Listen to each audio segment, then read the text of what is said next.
సంగారెడ్డి జిల్లాలో బాంబుల ద్వారా అక్రమ కట్టడాలను కూల్చివేస్తున్నారు అధికారులు.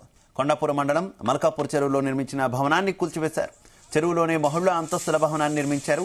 12 ఏళ్లుగా రెవెన్యూ అధికారులు పట్టించుకోలేదు. బాంబులు పెట్టి పేల్చడంతో శిథిలాలు ఎగిరిపడి 2 గాయాలయ్యాయి. కానిస్టేబుల్కు తీవ్ర గాయం కావడంతో ఆసుపత్రికి తరలించారు. సికింద్రాబాద్కు చెందిన వ్యక్తి 12 ఏళ్ల క్రితం చెరువులో భవనాన్ని నిర్మించారు. నేలలో అడుగు పెట్టకుండా లోనికి వెళ్లేందుకు కొంత దూరం మెట్లు కూడా నిర్మించారు. వారాంతాల్లో సేద తీరేందుకు అప్పుడప్పుడు కుటుంబ సభ్యులతో యజమాని వస్తుంటాడని స్థానికులు తెలిపారు.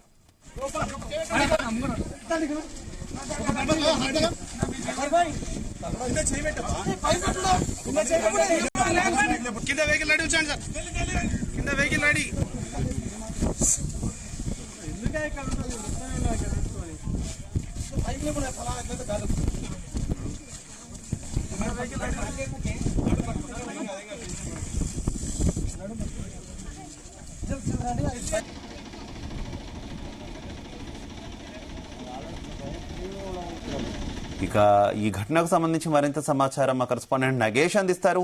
నగేష్, శివ హైడ్రా చర్యలు రాష్ట్ర వ్యాప్తంగా కలకలం రేపుతున్నాయని చెప్పుకోవచ్చు. ముఖ్యంగా హైదరాబాద్ శివారు ప్రాంతాల్లో అయితే ఏవైతే అక్రమ నిర్మాణాలు ఉంటాయో వాటిని ఇమీడియట్ గా కూల్చివేయడం, నీలమట్టం చేయడం అయితే రెగ్యులర్ గా చూస్తున్న తంతుగా జరిగిపోయింది.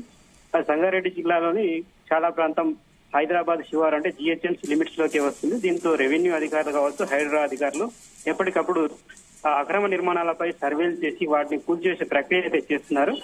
ఈరోజు సంగారెడ్డి జిల్లా కొండాపూర్ మండలం మల్కాపూర్ గ్రామంలోని మల్కాపూర్ పెద్ద చెరువులో అక్రమంగా నిర్మించిన ఓ భవంతి 3 అంతస్తుల భవనాన్ని అయితే అధికారులు కూల్చివేశారు. రెవెన్యూ అధికారులు ఏదైతే డోజర్లు కానీ కూల్చివేసే వెహికల్స్ కానీ చెరువులోకి వెళ్లే పరిస్థితి లేదు కాబట్టి బాంబులు పెట్టి ముందస్తుగా వాటినైతే భవనాన్ని అయితే పూర్తి చేశారు. ఈ క్రమంలో 2 కానిస్టేబుల్ కూడా గాయాలైనట్టుగా తెలుస్తుంది. కానిస్టేబుల్ పరిస్థితి కొంచెం ఆందోళనకరంగా ఉంటే ఇమీడియట్ గా అతన్ని ఆసుపత్రికి తీసుకెళ్లారు. ప్రస్తుతం ఆయన పరిస్థితి బాగానే ఉంది.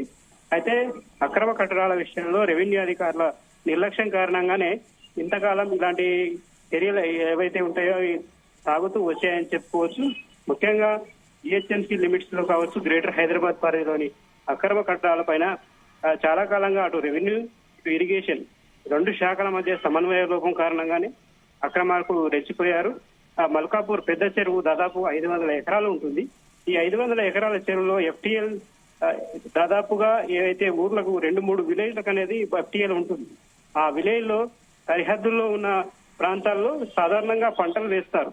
చెరువు పారే క్రమంలో ఆ పంటలు కూడా దాదాపు మునిగే పరిస్థితి ఉంటుంది. ఇప్పుడు ప్రస్తుతం అయితే మనం మల్కాపూర్ పెద్ద చెరువులోని ఏదైతే భవనం కూల్చారో ఆ భవనం కుతుబ్షాయిపేట అనే గ్రామానికి అంటే మల్కాపూర్ కు హామ్లెట్ విలేజ్ కింద వస్తుంది.